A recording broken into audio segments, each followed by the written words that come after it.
On today's episode of the Deer Park Roundtable, we are back from a short hiatus, and we've got something brand new for you.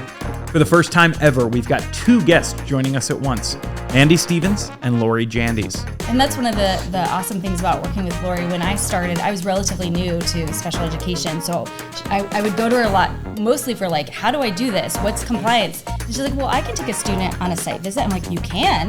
Mandy is an intervention specialist at Deer Park, and this year she's also taken on a brand new challenge, teaching advanced manufacturing. Lori serves as the transition coordinator for Deer Park, Madeira, and the Pathways to Employment program through the Hamilton County ESC. She spends one day a week in our building, but her impact stretches far beyond. To me, they learn so much by doing the real world applications.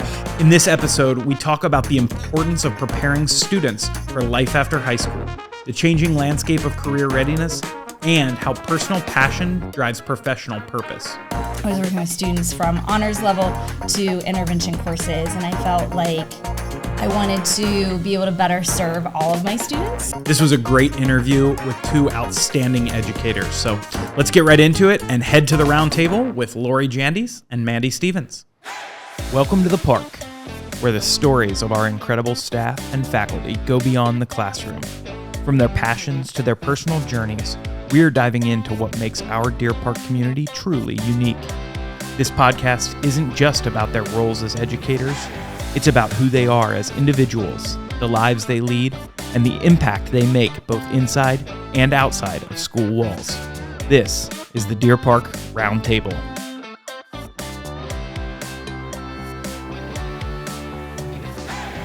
Mandy, Lori, welcome to the Roundtable. The first thing that I want to do here is just kind of introduce you guys. Just talk about who you are.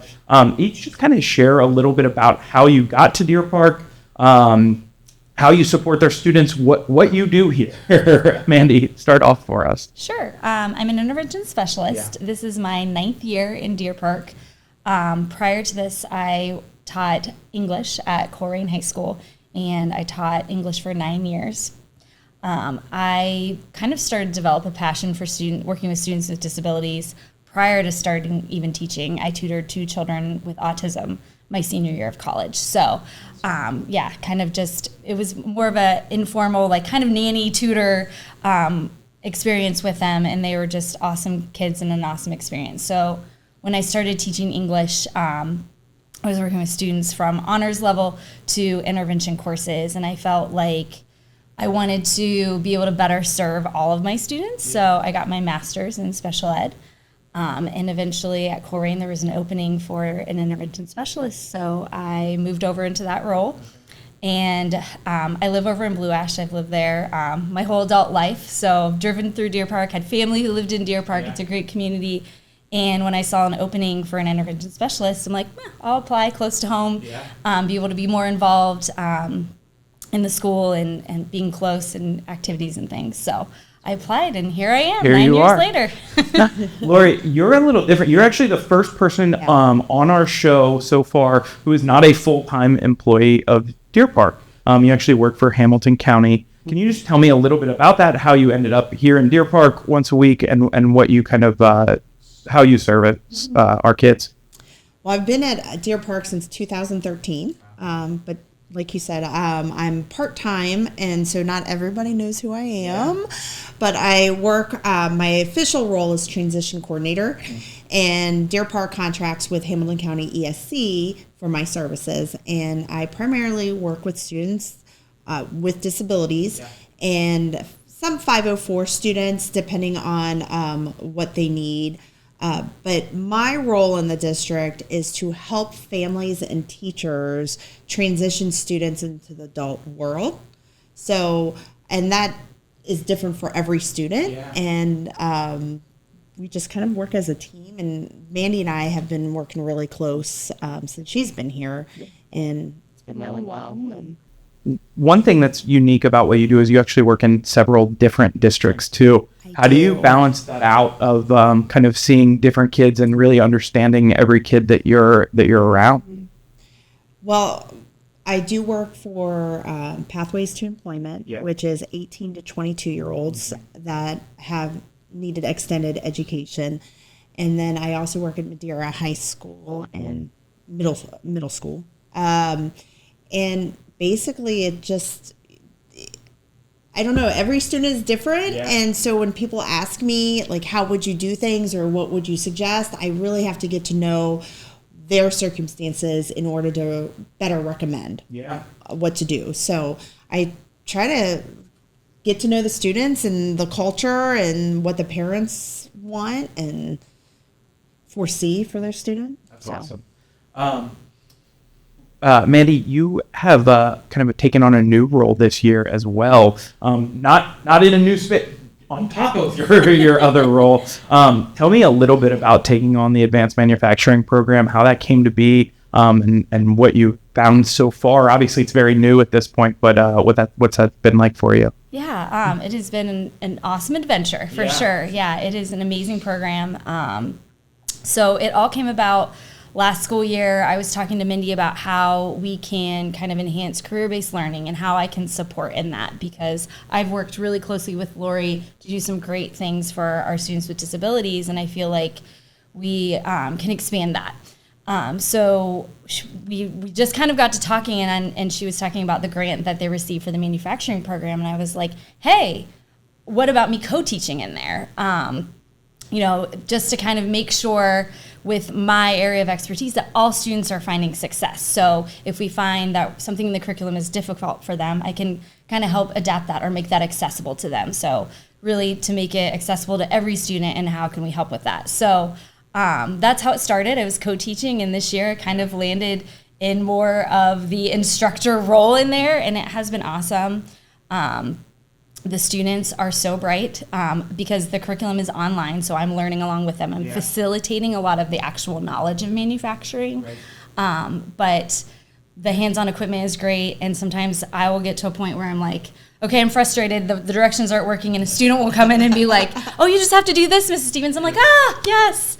So it's a really cool program that I think has a lot of potential to grow, and what's really neat about it is that it's more than just like manufacturing. I think people kind of have this stereotype of just like working on machines, but it really has a lot of potential for students who are interested in engineering to really advance in their education for that and prepare for life after high school. It really is like awe-inspiring when you walk down there to just see these thousands of dollars worth of equipment, tens of thousands of dollars worth of equipment. And I think that kind of gets to your point as far as like you think of it as, I think there's a stigma of like factory work, and that's just not really the case. It's so much more. Talk about some of that equipment and your learning experience, but also just kind of how the kids have adapted to it and what it's like down there. Yeah, it's really funny. So my dad is in manufacturing. So he started as a machinist. He went to the military and decided he didn't want a career in that. So just found a job opening, became a machinist, and now is a plant manager. So I had him come in and help me organize some of the equipment. And he was like a kid in a candy shop, like, oh my gosh, you have a welding machine. Like it was hilarious for him to see all of like, and I'll call him and be like, I'm working on trying to earn this credential. But like, I don't really know how, like, it's not something I do in everyday life. He's like, well, hop on that machine.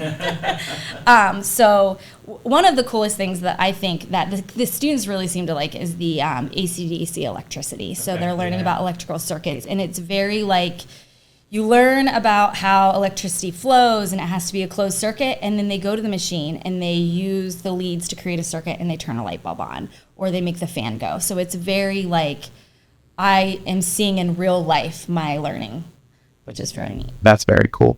Lori, I'm curious, your job is very, very unique, in that you're in a high school, you're working with students, you're not necessarily teaching, but how do you find yourself in that role? How from 2013 did you say? I mean, I don't think you said I want to be a transition coordinator, but like how did you land there and kind of take on this role?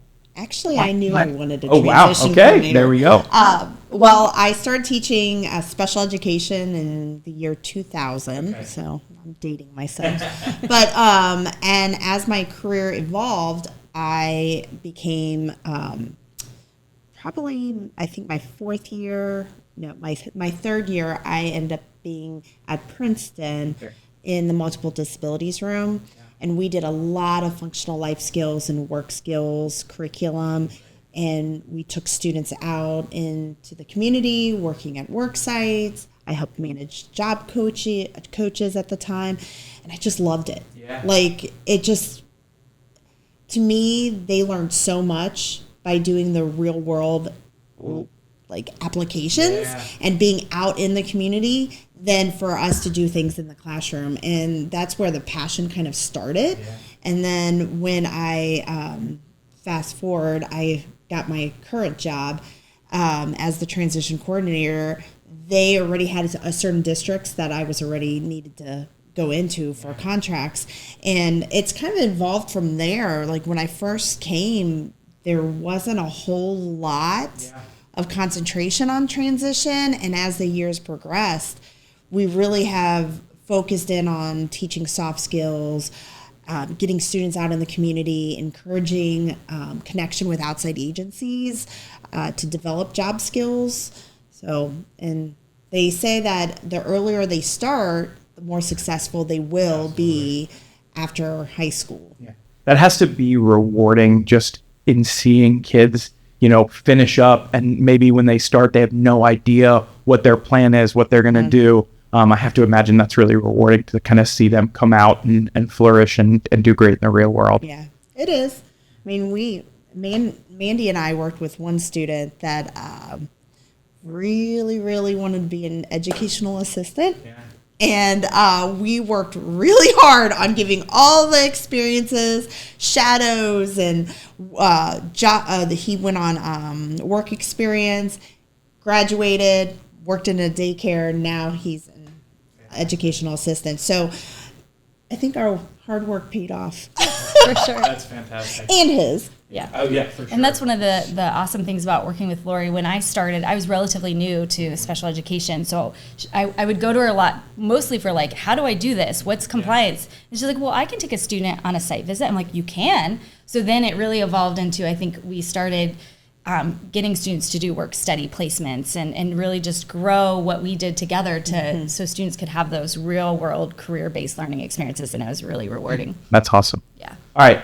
Let's talk about Linked Up Connect, because I think part of the big reason we brought you in today is this new program that you guys are working on that really is incredible opportunities for our students. It's incredible opportunities for businesses, for teachers. There's all kinds of things. So just start with my elevator pitch. Tell me what Linked Up Connect is and how it benefits our students. Sure. So it is a online platform that is kind of like a one-stop shop for students to find what they call experience-ships. Okay. So they can be things like one-day job shadows. It could be a summer internship. It could be a mock job interview. So what is really cool is Hamilton County has partnered with businesses so that we can create this place where businesses can go and students can go to connect, and they're not looking on a million different platforms. What are your experiences with it so far? Just, kind of digging into it, and what have you enjoyed about it, and what have you seen from it so far? Well, I know that Mandy and I did a teacher experience-ship for manufacturing, and that really opened my eyes because I had the same perception of manufacturing, like dingy, cold, hot factory kind of, and it was nothing like that. Yeah. And I was amazed. Like, if I would have had this experience as a younger person, I probably would have not become a teacher. Especially when you see the paychecks they're bringing. Exactly. And, the tuition reimbursement and just all the benefits of going straight into the workforce. It really opened my eyes to realize that there's more opportunities out there than just going to college. Yeah. How have you seen, just in this kind of brief start of this, how people have taken advantage of it so far? What have they done? What are some of the things that have happened? Well, I also failed to mention that teachers have access to this as well. So teachers can look for experience-ships for themselves. So I also did the manufacturing, but I also did a Christ Hospital experience-ship where I spent a day at Christ Hospital, and there was a surgeon who came in, actually different people from Christ Hospital came in and explained all the different jobs in a hospital, from like housekeeping to, you know, the surgeon. So that was eye-opening for me to be able to help guide my students. And they also have guest speakers that can come in that teachers can find on there. So, you know, a wide range of things that teachers can access. Just recently, I worked with our art teacher to have the Artworks speaker come in and talk to students about the experience-ship of being a summer Artworks apprentice. So they can work with a teacher artist in the community and working on community impact projects. So they're going to get paid over the summer to do art and also see how it helps the community. So very cool. Yes, yeah. And we have one student who's applied to that. And then also our mental health, behavioral health partnership with Talbot House. They're using it. And we have a student who is going to be doing a virtual panel where they're going to watch a recording of behavioral health experts speak about different opportunities in the field. So really lots of different opportunities. Very cool. Very cool. What's something that as you know, students are learning about this, teachers are learning about it, but they might be either finding out about it for the first time or on the fence about it. What's something that you would tell them just to kind of you know, encourage them that this is a great idea? Well, when I think about what holds students back to begin with is the lack of knowledge. Yeah. And I think a lot of times teachers have that same lack of knowledge because you only know what you do. Yeah, sure. So this really gives the opportunity for teachers and students to explore together. And I would just jump in and just start doing it. I think that's cool. A cool connection kind of back to what we were talking about before, Mandy, and that like you are learning along with the students on some of this. And when you do that together, you create this bond that that maybe you wouldn't have had, you know, just standing up in front and talking about the subject that you're very skilled at and very mastered in teaching. And so that's a very cool experience. You said something that kind of keyed in my thoughts here, that there are a lot of challenges that students face trying to figure out what's next, right? Talk about how Linked Up Connect kind of can guide them in the right direction or the wrong direction, but they can help them figure out and navigate those challenges. Well, I think it's exploring and trying different things that even if they think they may not be interested in, sometimes it's what can I cross off my list as much as what I'm interested in. You know, like what do I like versus what I don't like? I think it's just as important. So just going out there and dabbling and learning in the different areas. I know, I mean, just for myself, there's a lot of times when I have taken students to places that, what's a phlebotomist? I'm like, I don't even know what that is. So I get there and I'm researching and then I'm learning and then I make connections and networking. I mean, I just get to meet people in the different professions and find out what they like and dislike. And it's a chance to kind of learn about it without all the risks of getting fired or. Yeah. And I think it's also really valuable for students to hear the stories of the employers, because not all of them were like, I knew what I was going to do as a senior. I went to college and did this, and then now here I am. Usually the path is like this. Correct. And a lot of times they go into a field and have opportunity presented to them to advance degrees and things that get paid for by their employer. So I think that is really valuable to students too, to see that like it's not a straight line to their future. What's up next for Linked Up Connect? What are you guys looking into? And kind of, you said you were on the website this morning and there was a bunch of stuff that's going on. Tell me just a little bit about what you got coming up and what's in the future for you. So I have a student interested in agriculture. I have no idea what agriculture, but there's actually a program for the Indian Hill Farm Market Livestock Apprentice Program. Wow. So I was like, this would be perfect. It's very close, so that they can go and just really dig into agriculture and see, is this really something that I like to do? Or maybe when doing that, they'll find that there's something else that they like as well. So that was really cool. the Zoo Teens volunteer program. Actually, I found my own son is a 7th grader. He has an interview for this program this weekend because he's 13. He can't work, but he needs to get out this summer and do something besides play video games. So, just opportunities that I didn't have any idea that existed out there for, starting as young as 7th grade, which is really cool. Yeah, that is really cool. And that's, I think, an important piece of this too, is this isn't high school seniors only. There's programs all the way across, and they keep adding, right? Mm-hmm. There's things coming in kind of constantly. That's really, really, really cool. How do you see kind of career exploration, transition program? How do you see this evolving kind of as we move forward and along? Is this something that's here to stay? I think it is. Yeah. What I was going to say before is that when I started, most of this stuff, I had to research. I had to do cold calls. I had to try to network myself, whereas I feel like this just makes it so much easier. Yeah. Like, these businesses want us to come out, and it's not me searching out anymore. So I think with time, it's just going to expand. Yeah. All right. We're going to close this out. First of all, you guys were the first time the Roundtable podcast has ever had 2 guests on it. So you guys did great. It was fantastic. Thank you for being here. This was an absolute blast to talk about this stuff. This stuff is so cool. It really is just learning different pathways that kids can take, that not everything is high school, college, into your first job and work that job for the rest of your life. It's not the world that we live in anymore. So it's very awesome to see you guys doing this and taking it to the moon at this point. So. All right, last question I'm going to ask. If you could go back to high school, and you alluded to this a little bit earlier, but if you could go back to high school and you're in this program now, where do you think you wind up? Do you think you end up right back where you're sitting right now, or do you think you're doing something different? You both have to answer it.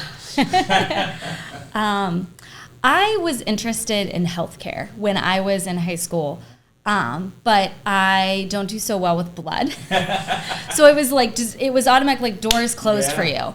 I wish that I could have explored that more, because I think there are so many opportunities in the healthcare field. But I mean, definitely helping people is what I love to do. So, I may be still sitting here being a manufacturing instructor. Never would have thought that. Lauren? Well, it's funny because I go on many tours and I always say, man, if I would have known this, I might not have been a teacher.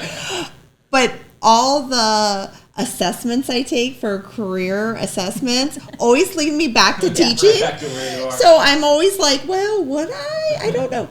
Most likely I probably would, because I do have a passion for students. Yeah. And to see the growth and the aha moments, you can't replace that in any other field.